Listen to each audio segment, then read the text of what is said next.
Halo my bestot, kembali lagi bersama Kakang Prabu di Wandi Channel Review. Sebelum ke videonya, Kakang mau mengucapkan selamat menunaikan ibadah puasa bagi yang menjalankan ya guys ya, dan dijauhkan dari teman-teman yang suka mengajak bukber di jam 12 siang.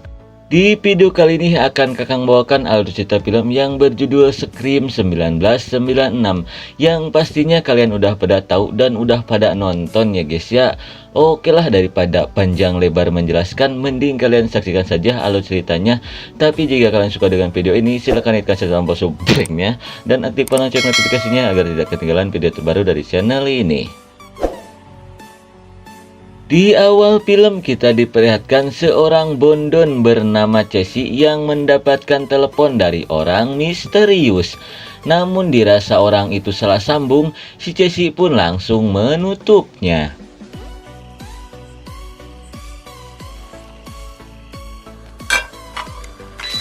Tidak lama kemudian dia pun mendapatkan telepon dari orang itu lagi. Kemudian orang itu pun berkata bahwa dia ingin tahu siapa nama orang yang sedang dia lihat.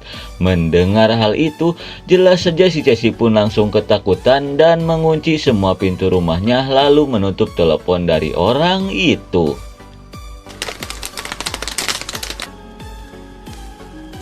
Dan lagi-lagi orang itu menelepon kembali sambil mengancam. Orang itu berkata bahwa dia akan menghabisi si Casey jika si Casey mematikan teleponnya lagi. Dan sambil ketakutan, si Casey pun menanyakan tujuan dia yang sebenarnya.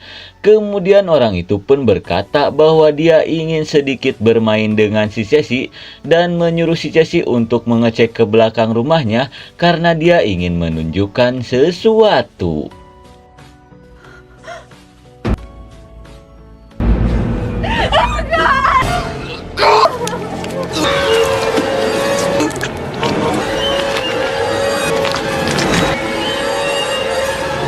Betapa syoknya si Casey setelah melihat ayangnya sudah modar mengenaskan. Di tengah ketakutan, dia pun berniat untuk keluar untuk meminta bantuan.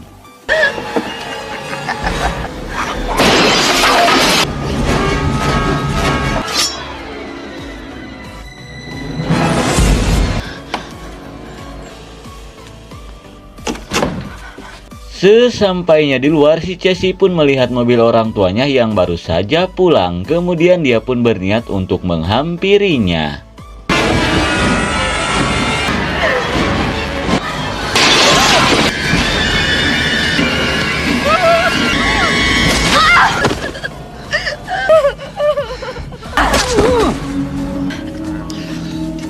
Lalu kita dialihkan ke orang tuanya si Casey yang baru saja pulang. Mereka pun belum menyadari apa yang sudah terjadi ke anaknya.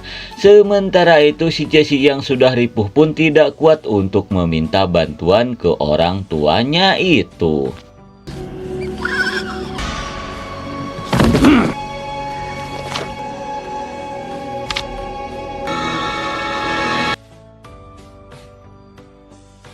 Sesampainya di dalam, mereka pun kaget setelah melihat rumahnya yang sudah berantakan. Takut terjadi apa-apa dengan anaknya, Mang Cecep pun menyuruh istrinya untuk pergi meminta bantuan. Call the police.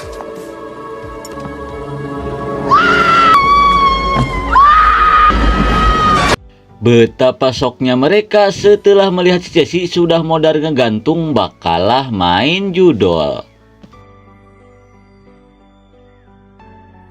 Kemudian kita dialihkan ke seorang bondon yang bernama Cindy yang sedang mengerjakan tugas kuliahnya. Tidak lama kemudian dia pun mendengar sesuatu dari arah jendela, lalu dia pun berniat untuk mengeceknya. Dan ternyata itulah pacarnya si Cindy yang bernama Billy. Tidak lama kemudian ayahnya si Cindy pun datang. Dia berniat meminta izin ke si Cindy untuk pergi bekerja di luar kota selama seminggu lamanya. Mendengar hal itu, jelas saja si Cindy pun senang karena kini dia bisa berduaan bersama ayangnya.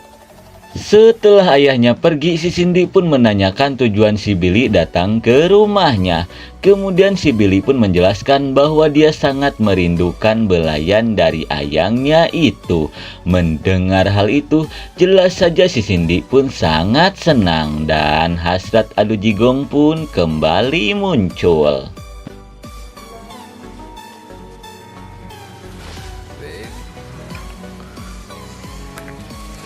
Namun saat si Billy akan mengkorobetnya, untung saja si Cindy masih kuat iman.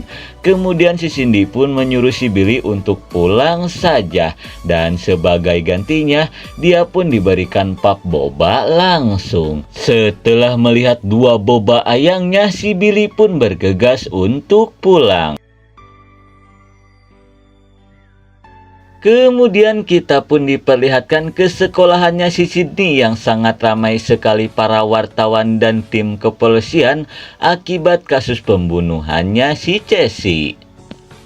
Sementara itu si Sydney yang merasa kebingungan pun bertanya ke temannya yang bernama Tatum apa yang sebenarnya sudah terjadi.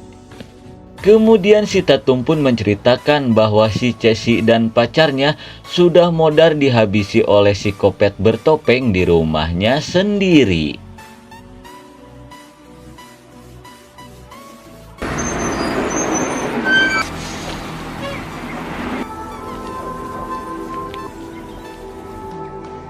Kemudian sepulang sekolah, si Sydney yang gabut pun berniat untuk menonton televisi. Namun dia pun kesal saat melihat sebuah berita yang memberitakan tentang ibunya yang modar 1 tahun lalu akibat bunuh diri. Setelah melihat berita itu, si Sydney pun berniat untuk bobo ciang dulu.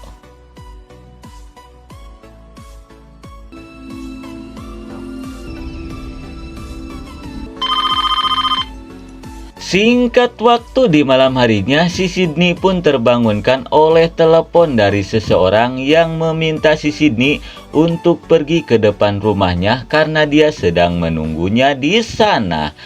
Mendengar hal itu, si Sydney yang penasaran pun bergegas pergi mengeceknya.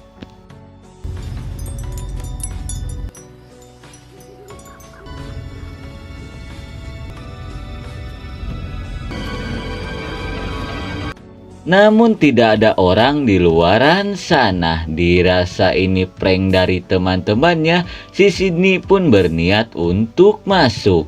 Namun dia pun kaget saat mendengar ancaman bahwa orang itu akan menghabisinya seperti dia menghabisi ibunya.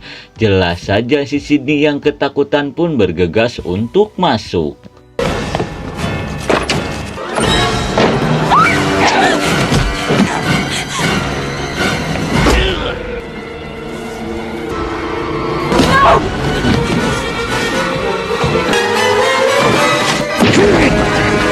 Di tengah ketakutan, si Sydney pun bergegas untuk meminta bantuan. Tidak lama kemudian dia pun dikagetkan oleh ayangnya yang datang.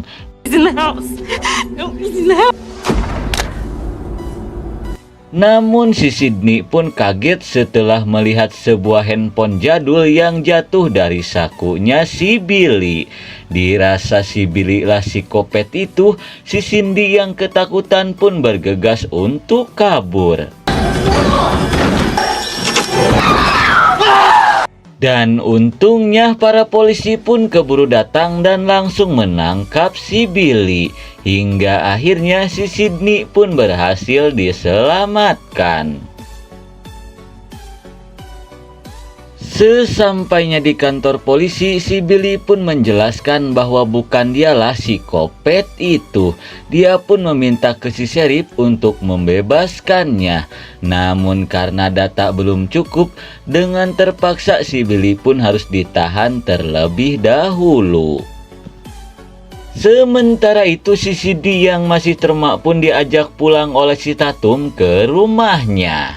Kemudian si Tatum pun meminta si Sheriff Dwi yang tidak lain adalah kakaknya sendiri untuk mengantarkannya pulang. Kemudian sesampainya di rumah si Tatum, melihat si Cindy yang masih ketakutan, si Tatum dan si Dwi pun mencoba untuk menenangkannya. Tidak lama kemudian ibunya si Tatum pun datang dan berkata bahwa ada telepon untuk si Sydney. Dirasa itu ayahnya, si Sydney pun bergegas untuk mengangkatnya. Namun betapa kagetnya si Sydney setelah tahu yang menelepon itu adalah si Kopet bertopeng. Lalu si Kopet bertopeng itu pun berkata bahwa si Sydney telah menangkap orang yang salah. Kemudian dia pun berjanji bahwa akan kembali lagi untuk menghabisi si Sydney. Setelah mengatakan itu, si Kopet bertopeng pun langsung menutup teleponnya. Singkat waktu di keesokan harinya, si Dwi pun mengatakan bahwa si Billy sudah dibebaskan oleh pihak kepolisian karena terbukti tidak bersalah. Lalu saat di sekolah, si Sydney pun tanpa disengaja bertemu dengan si Billy. Kemudian si Billy pun menjelaskan bahwa bukan dialah si Kopet bertopeng itu. Namun si Sydney yang masih merasakan trauma menolak untuk membahasnya dan memutuskan untuk pergi meninggalkan si Billy. Tidak lama kemudian, saat si Sydney berniat ngecewer di sebuah toilet pun mendengar sesuatu.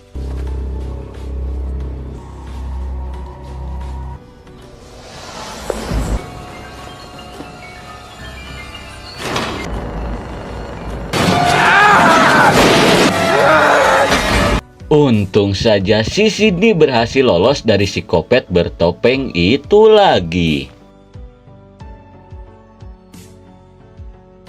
Singkat waktu saat si Sydney akan pulang, dia pun diajak oleh temannya yang bernama Casper untuk pesta di rumahnya. Pada awalnya si Sydney menolak, namun si Tatum membujuknya hingga akhirnya si Sydney pun berniat untuk ikut. Kemudian kita pun diperlihatkan ke Pak Capsek yang sedang mencoba memakai kostum Kopet yang dia sita dari muridnya. Tidak lama kemudian dia pun mendengar sesuatu dari ruangan lain. Kemudian Pak Capsek pun berniat untuk mengeceknya.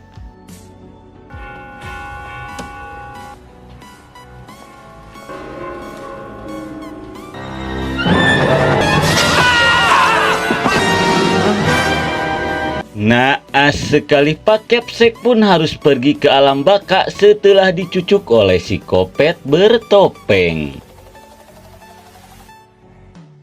Lalu kita dialihkan ke Serif Botak yang menyuruh si Dwi untuk menjaga si Sydney karena dia yakin si Kopet bertopeng masih mengincar si Sydney. Mendengar perintah dari atasannya, jelas saja si Dwi yang kebelet naik jabatan pun langsung menurutinya. Singkat waktu di malam harinya, si Dwi pun mengantarkan si Tatum dan si Sydney ke rumahnya si Casper untuk berpesta. Tidak lama kemudian wartawan kepo pun datang ke pesta itu untuk mencari berita. Tidak lama kemudian si Dwi pun menghampiri si wartawan itu. Melihat si Dwi yang sedang berjaga sendirian, si wartawan yang bernama Kokom pun meminta izin ke si Dwi untuk menemaninya. Jelas saja si Dwi yang sepertinya lope ke si Kokom pun mengizinkan si Kokom. Lalu kita dialihkan ke si Tatum yang berniat pergi ke basement untuk mengambil minuman liar.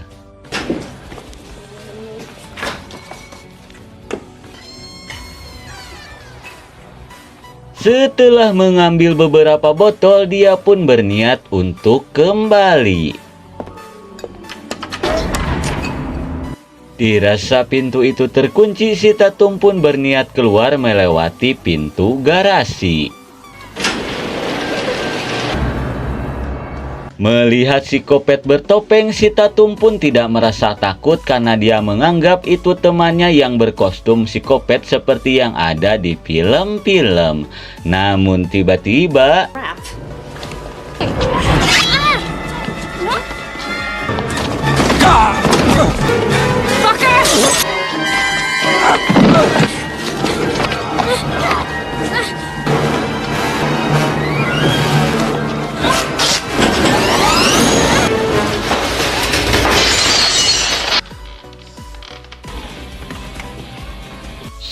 Sungguh mubajir, si Bahenol Tatum pun harus modar mengenaskan di tangan si Kopet bertopeng. Kemudian kita dialihkan ke si Sidi yang sedang mencari keberadaannya si Tatum. Tidak lama kemudian dia pun didatangi oleh si Billy. Lalu si Billy pun mengajak si Sydney untuk berbicara agar dia bisa memperbaiki hubungan mereka. Kemudian si Sydney pun meminta maaf karena dia telah menuduh si Billy sebagai psikopat. Dan sebagai tanda permintaan maafnya, dia pun akan memberikan segel celengannya. Mendengar hal itu, jelas saja si Billy yang esangan pun sangat senang.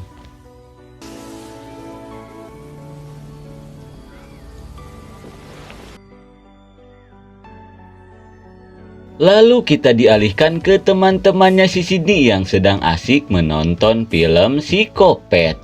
Tidak lama kemudian si Casper pun meminta izin ke teman-temannya untuk pergi ke basement untuk mengambil minuman.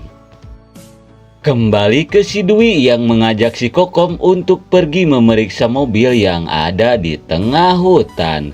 Setelah jauh apruk-aprukan melewati ruyuk, akhirnya si Dwi pun menemukan mobil itu. Dan betapa kagetnya dia saat tahu ternyata mobil itu milik ayahnya si Sydney. Dirasa ada yang tidak beres, si Dwi pun berniat pergi untuk menemui si Sydney.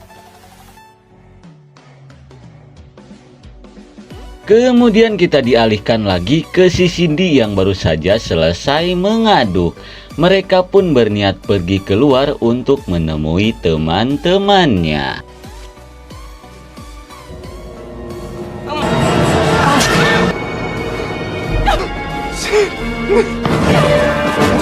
Melihat si Billy dicucuk oleh si Kopet bertopeng, jelas saja si Sydney yang ketakutan pun langsung kabur.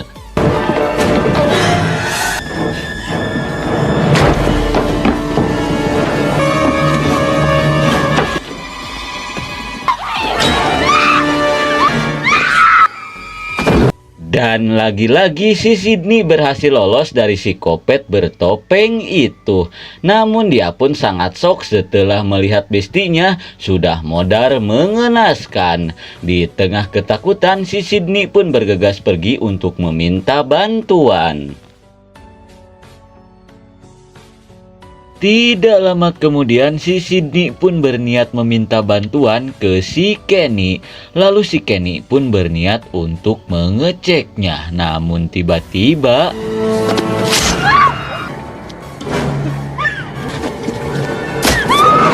melihat si Kenny modar di tangan si Kopet bertopeng, si Sydney yang ketakutan pun bergegas keluar dari mobil itu. Kembali ke si Dwi dan si Kokom yang baru saja sampai. Kemudian si Dwi pun berniat masuk ke dalam rumah untuk menemui si Sydney. Sementara itu si Kokom berniat mengecek keadaan si Kenny. Namun betapa herannya dia saat tidak melihat keberadaan si Kenny. Dirasa sudah terjadi sesuatu ke si Kenny, si Kokom yang ketakutan pun berniat pergi dari tempat itu.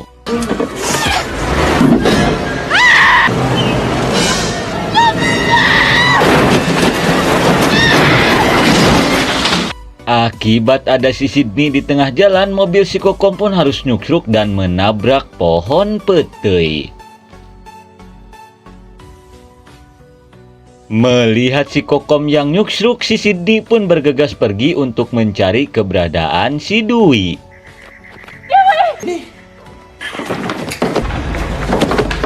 Melihat si Dwi yang sudah tercucuk, si Sydney pun berniat untuk menolongnya. Namun tiba-tiba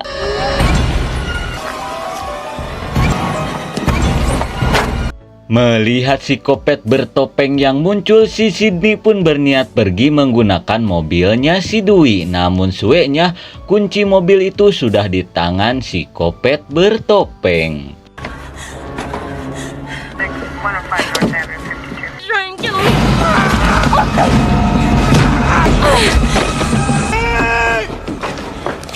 Sesampainya di dalam rumah, si Sydney pun melihat si Billy yang ternyata masih hidup.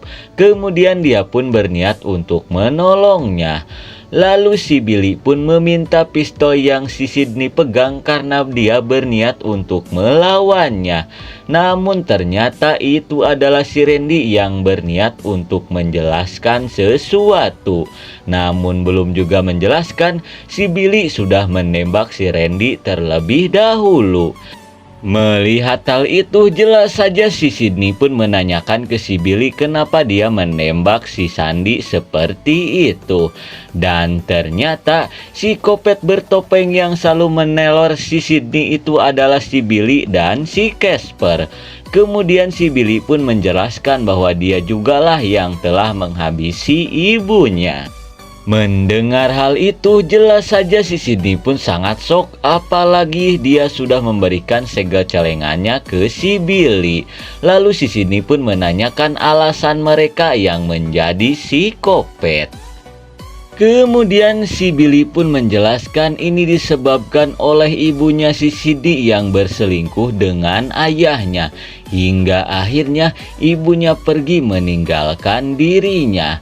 Dan sejak saat itulah dia bersumpah akan menghabisi si Sydney dan orang-orang terdekatnya. Dan rencana itu dibantu oleh si Casper yang bercita-cita menjadi si kopet. Lalu si Casper pun berniat menunjukkan sesuatu ke si Sydney. Attention. Oh, Daddy! Whoa, hold it. Kemudian mereka yang sudah berhasil menyekap ayahnya si Sydney pun berniat untuk menjadikannya sebagai kambing hitam. Seolah-olah ayahnya si Sydney lah si kopet itu. Dan sebelum menghabisi si Sydney, mereka pun berniat untuk melakukan sesuatu. Yeah.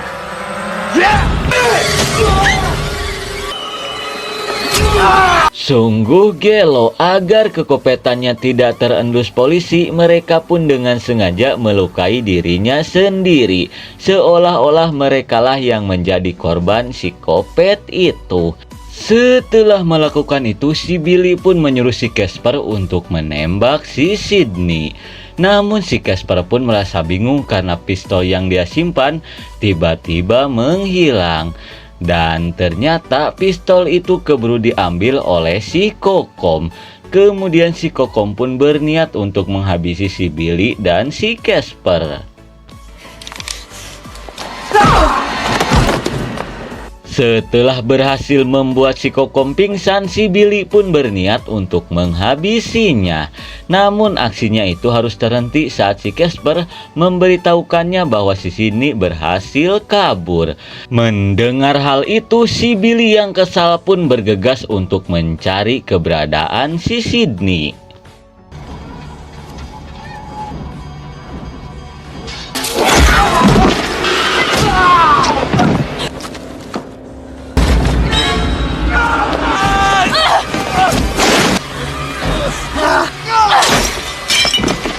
Dirasa mereka berdua sudah modar, si Sydney pun berniat keluar dari tempat itu. Namun tiba-tiba... I'm sorry, Virgin. Fuck you!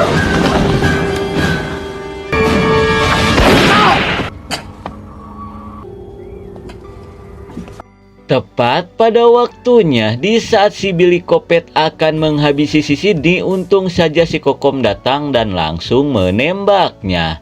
Namun si Sydney yang tahu si kopet mah kuat pun berniat untuk memeriksanya.